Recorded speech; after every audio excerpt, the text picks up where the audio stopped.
नमस्कार दोस्तों, मैं सरविन जांगिड़। दोस्तों, आज इस वीडियो में हम सीखेंगे कि बहुलक, माध्य और माध्यिका कैसे निकालते हैं और उनके बीच में संबंध क्या होता है। इसी के साथ दोस्तों हम सीखेंगे कि मानक विचलन, परास और विचरण गुणांक कैसे निकालते हैं। तो आइए शुरू करते हैं। तो सबसे पहले हम सीखेंगे मोड यानी बहुलक निकालना। जैसे नाम से पता है, बहु का मतलब होता है ज़्यादा। तो जो संख्याओं का सेट हमें दे रखा है, एक समूह है, उसमें कौन सी संख्या ज़्यादा बार यूज हुई है वही उसका मोड बहुलक कहलाएगा। जैसे पहला प्रश्न है, इसमें कुछ संख्याएं दे रखी हैं, तो कौन सी संख्या ज़्यादा बार यूज हुई है। जैसे 3 है, 3 यहाँ पर यूज हुई और 3 यहाँ पर, तो 3 का प्रयोग 2 बार हुआ है, जिसका ज़्यादा प्रयोग हुआ वही कहलाएगी।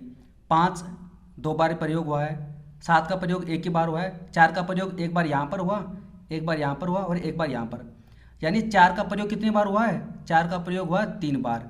सबसे ज़्यादा किसका प्रयोग हुआ, 4 का 3 बार हुआ है, बाकी सबका 2 बार 1 बार हुआ है। तो सबसे ज़्यादा किसका प्रयोग हुआ, 4 का, तो इसका बहुलक क्या कहलाएगा, 4 कहलाएगा। ऐसे दूसरा प्रश्न है 41 47 43 49, इसमें कौन सी संख्या ज़्यादा बार यूज हुई है। 41 का प्रयोग यहाँ पर भी हुआ है और यहाँ पर, यानी इसका प्रयोग 2 बार हुआ है। 47 का प्रयोग यहाँ पर भी हुआ है, यहाँ पर और यहाँ पर। 47 का प्रयोग हुआ 3 बार और बाकी इनका सिर्फ कम ही बार हुआ है, इसका भी 2 बार ही हुआ है। तो सबसे ज़्यादा प्रयोग किसका हुआ, 47 का। 47 का प्रयोग 3 बार हुआ है, तो इसका बहुलक मोड क्या कहलाएगा, 47। दोस्तों, इसमें 2 प्रकार से प्रश्न पूछे जाते हैं। एक तो आपको संख्याओं का सेट देगा, जिसमें ये वाला प्रश्न पूछा ऐसे। दूसरा आपको टेबल में देगा। तो जब संख्याएं टेबल में देगा आपको, तो उसका बहुलक, माध्य, माध्यिका अलग तरीके से निकालते हैं, वो हम आगे सीखेंगे। अभी हम सेट वाले प्रश्न सोल्व करेंगे। तो तीसरा प्रश्न है, इसमें कुछ संख्याएं दे रखी हैं हमें, 1 2 5 1 7 x 4 और 2 का मोड बहुलक कितना है, 2। इसमें हमें बहुलक ऑलरेडी दे दिया, तो क्या पूछा है, x। दोस्तों, ऐसे प्रश्न में जब भी आपको बहुलक दे रखा हो और x का मान पूछे, तो इसका आंसर हमेशा क्या होगा, जो बहुलक होता है वही होता है। x बराबर क्या होगा, 2। जो आपको बहुलक दे रखा है, इसका आंसर हमेशा वही होगा। क्यों होगा, क्योंकि इस संख्या में x की वैल्यू आपको पुट करनी है। इसका मोड कितना है, बहुलक 2।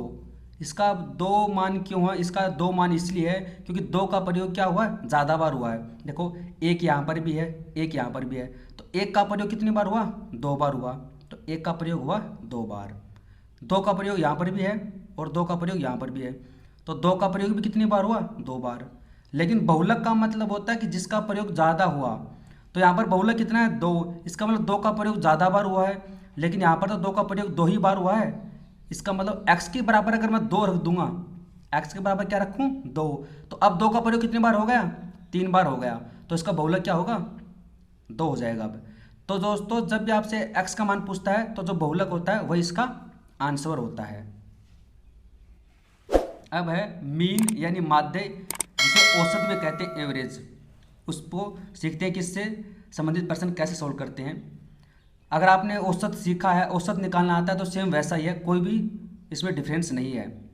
जैसा औसत का फॉर्मूला होता है सेम वही होता है, मीन यानी माध्य। बस आपको याद ये रखना है कि माध्य का मतलब क्या होता है, औसत। और औसत बराबर क्या होता है, राशियों का योग बटे राशियों की संख्या, यानी सम अपॉन नंबर ऑफ ऑब्जर्वेशन। तो जो भी आपको संख्या दे रखी है, उनका एक बार तो क्या कर दो, योग कर दो, और जितनी भी संख्याएं हैं उनका इसमें क्या कर देंगे, भाग दे देंगे संख्याओं का। तो पहला प्रश्न है 5 7 9 का क्या निकालना है, मीन निकालना है, माध्य निकालना है, इसका मीन माध्य। तो सबसे पहले तो क्या करेंगे, इनको जोड़ देंगे।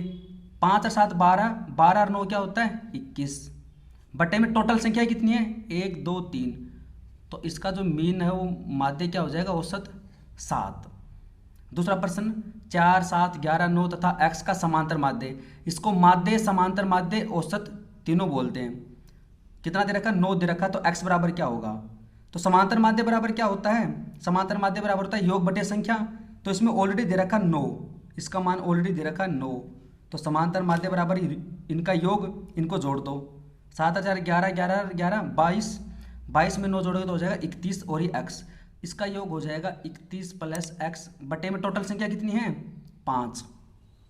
तो अब इसको सोल्व कर लेंगे। इसको मल्टीप्लाई करेंगे तो हो जाएगा 45, इधर आ जाएगा 31 प्लस एक्स, तो एक्स बराबर हो जाएगा, पक्षांतरण करेंगे 45 में से माइनस करेंगे 31, तो कितना बचेगा 14, 14। तो इसमें एक्स का मान कितना आ गया 14।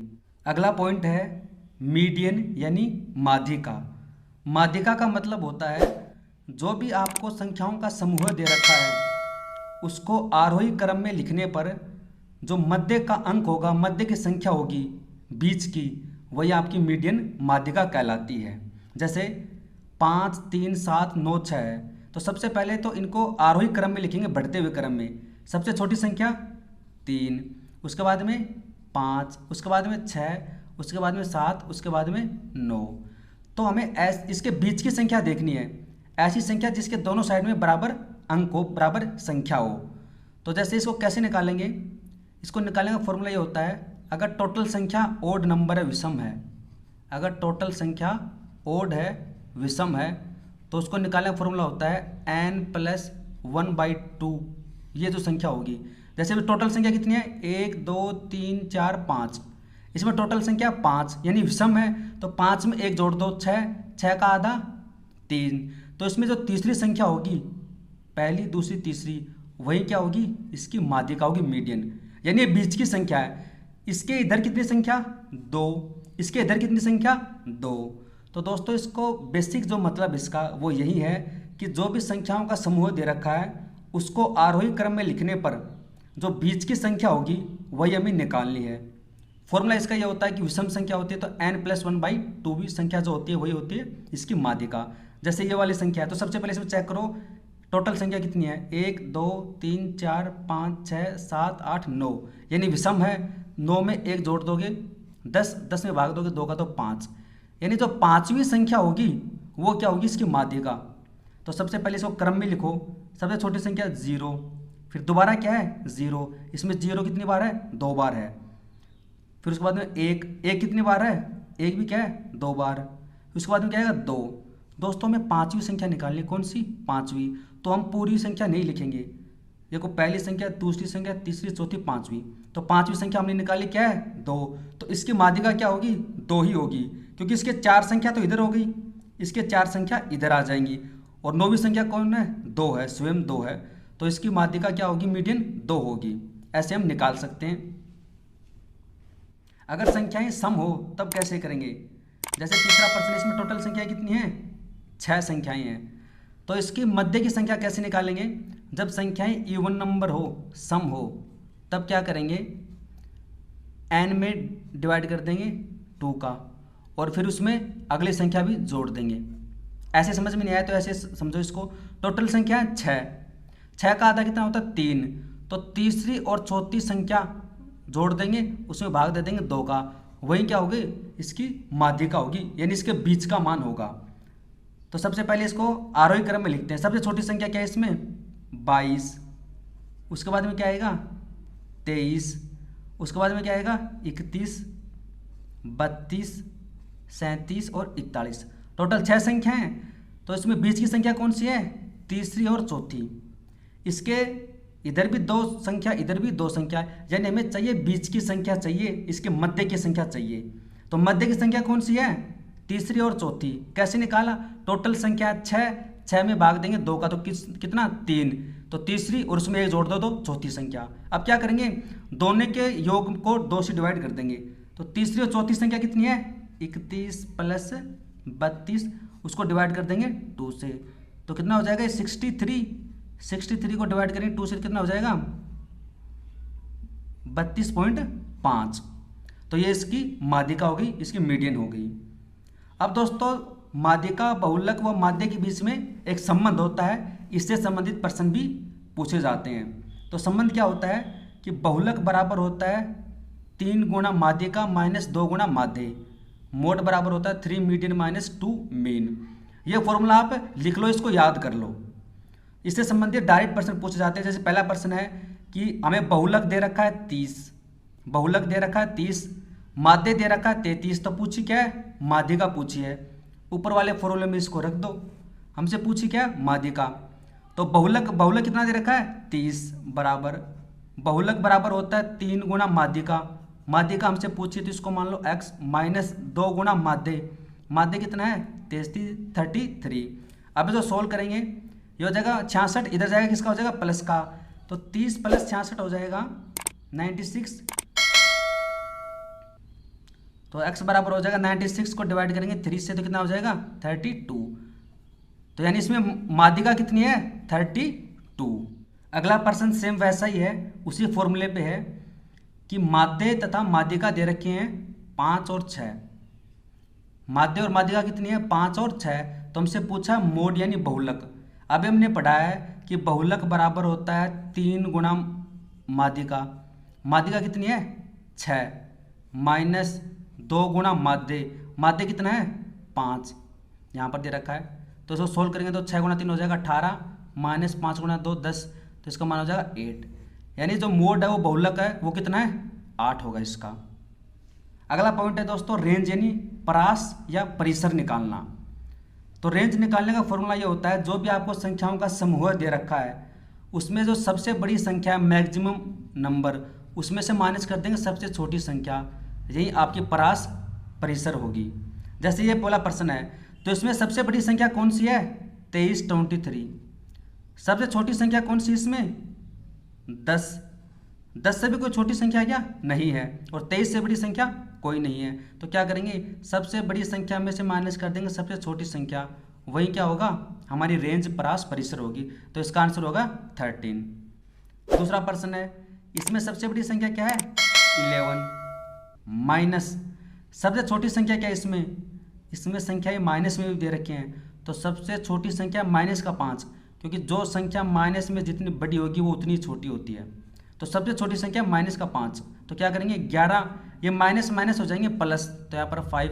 तो इसका जो रेंज है परिसर वो होगा 16।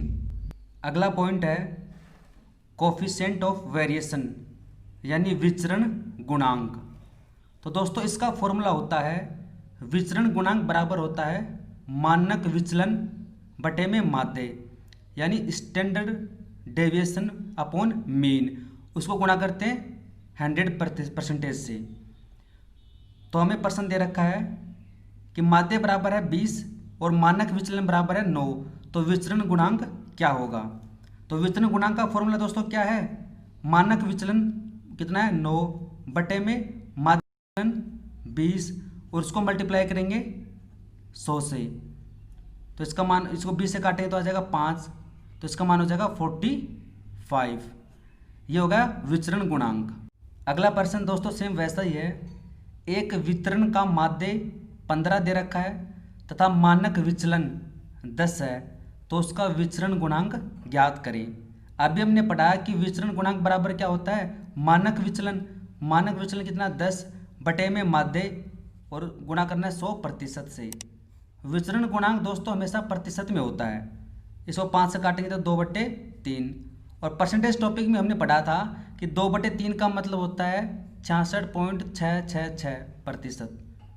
इसका मान जब आप 2/3 को निकालोगे सोल्व करोगे तो आएगा 66.66%। ये इसका विचरण गुणांक हो गया। अब है दोस्तों लास्ट पॉइंट है आज का, स्टैंडर्ड डेविएशन यानी मानक विचलन। तो दोस्तों मानक विचलन 3-4 प्रकार से निकाला जाता है। आज इसमें हम सिर्फ एक ही तरीका सीखेंगे प्रसरण वाला, बाकी हम नेक्स्ट वीडियो में सीखेंगे।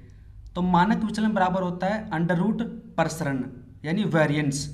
जो वेरिएंस होगा उसका अंडर रूट निकालेंगे तो क्या बनेगा मानक विचलन आएगा, स्टैंडर्ड डेविएशन। यह आपको फॉर्मूला याद ही करना पड़ेगा। क्या होता है मानक विचलन बराबर होता है रूट प्रसरण। तो प्रसरण आपको दे रखा वेरिएंस 10.24, तो मानक विचलन ज्ञात कीजिए। तो दोस्तों मानक विचलन बराबर होता है अंडर रूट प्रसरण यानी वेरिएंस, और ये कितना है 10.24। यानी हमें 10.24 का क्या निकालना है रूट निकालना है, और 10.24 का रूट क्या होता है 3.2। दोस्तों रूट कैसे निकालते हैं इसके ऊपर मैं ऑलरेडी वीडियो बना चुका हूँ, तो अगर आपने अब तक नहीं देखा तो इस वीडियो के डिस्क्रिप्शन में उसका लिंक मिल जाएगा, और आई बटन पे भी लिंक नजर आ रहा है, वहाँ से आप देख सकते हैं कि रूट कैसे निकालते हैं डेसिमल का भी। लास्ट प्रश्न है कि मानक विचलन दे रखा 4.5, तो प्रसरण ज्ञात कीजिए। इस बार क्या है मानक विचलन दे दिया 4.5, और हमें पता है कि इसका रूट प्रसरण के बराबर होता है रूट प्रसरण। अब पूछा क्या है प्रसरण पूछा, तो इसका स्क्वायर कर देंगे दोनों साइड में, तो इधर इसका भी स्क्वायर हो जाएगा 4.5 का स्क्वायर, और इधर से स्क्वायर करेंगे तो ये हट जाएगा, तो क्या आ जाएगा प्रसरण यानी वेरिएंस। तो इसका आंसर क्या हो जाएगा 4.5 का स्क्वायर, और 4.5 का स्क्वायर क्या होता है 25, और इधर आ जाएगा 20.25। और दोस्तों स्क्वायर कैसे निकालते हैं इसके ऊपर भी वीडियो बना चुका हूँ मैं, तो आप देख सकते हो, डिस्क्रिप्शन लिंक मिल जाएगा। तो इसका प्रश्न होगा 20.25, ये इसका आंसर हो गया। तो दोस्तों अगर आपको ये वीडियो पसंद आया है तो कमेंट सेक्शन में कमेंट करके ज़रूर बताना। वीडियो देखने के लिए धन्यवाद। Thank you so much.